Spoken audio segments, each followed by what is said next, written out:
Okay, the word isothermal process, okay, it is the constant temperature process. Okay, we see this is a very interesting process. In also in IC engine we need, why Carnot engine is not practically possible and the Carnot efficiency is 100%, but that engine is not in practically, this engine is not possible because of some conditions made by the Carnot, that is the some process are isothermal in that process. But what is in by isothermal? It is the word itself is the constant temperature. Okay, if you see this image,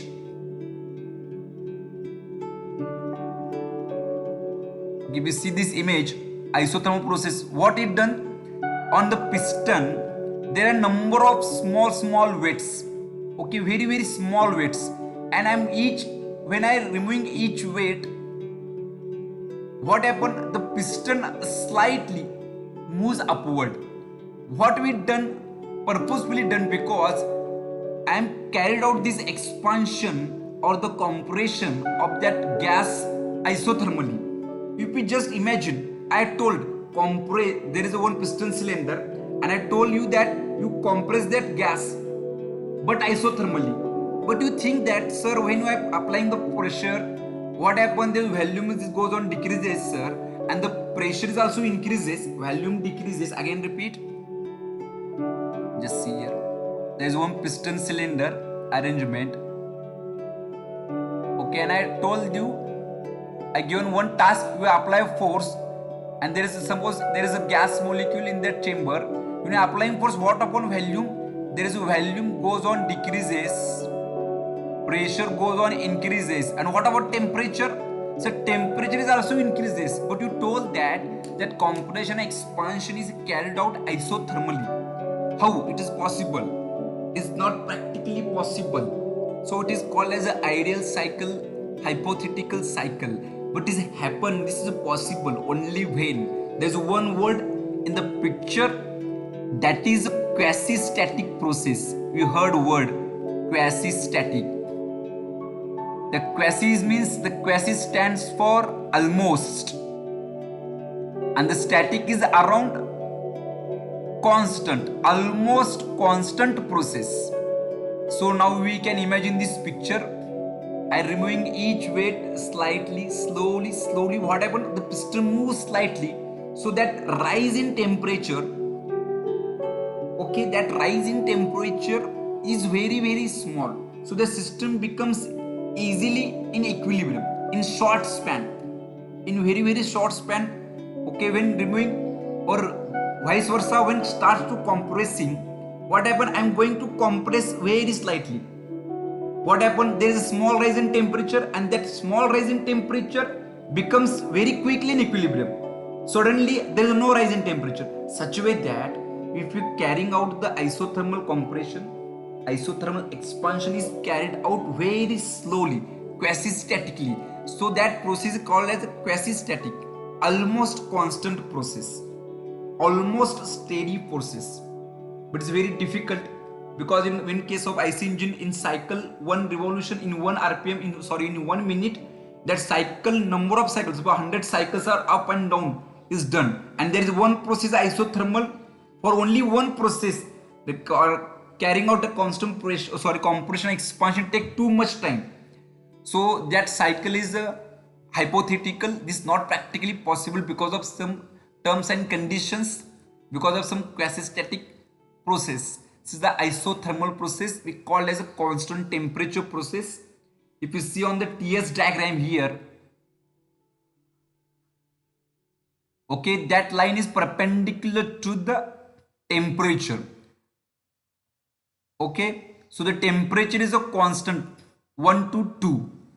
So what we conclude, that there is no heat transfer, there is no change in internal energy, there is no change in enthalpy. Why? We know that the fundamental formula of internal energy, it is, sir, mcv delta T, but temperature is a constant here, so change in internal energy is 0.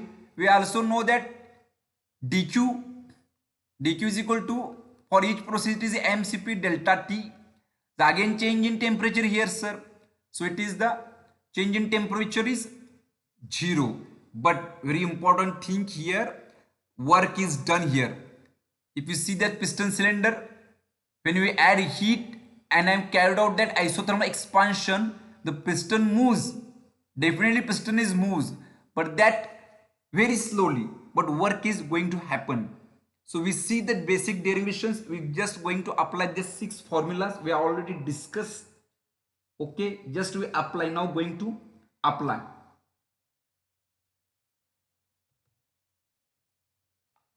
First one is the general gas equation. Okay, P1 V1 upon T1 is equal to P2 V2 upon T2. Okay, every time I repeat this formula, so you can bombard this same formula again and again, so you can easily understood. Here, see a general gas equation, temperature is constant, T1 is equal to T2, so that equation becomes P1 V1 is equal to P2 V2 is equal to constant. So basic fundamental formula for work done, dW is equal to PdV. Okay, now we need an equation. We can't get directly, but we know for isothermal process according to Boyle's law or this general gas equation, PV is equal to C. We put the value here. Okay, we have two variables here. Okay, so I put the pressure in terms of, by using formula PV is equal to C. So I put pressure in forms of V. So we can get integral because of two variables. So C into dV by V. C is a constant. So integral of dV by V. See, simple derivation, simple integration here. So formula becomes P1 V1 log to the base V2 upon V1. And we know that for isothermal process, P1 V1 is equal to P2 V2. So the V2 upon V1 is equal to P1 upon P2. It's very important, these two formulas. For work done, if you see for work done, P1 V1 log to the BC or ln V2 upon V1. Or the another formula we can also write P1 V1 log to the base E P1 upon P2 is very remember. For isomer in terms of volume ratio it is V2 upon V1.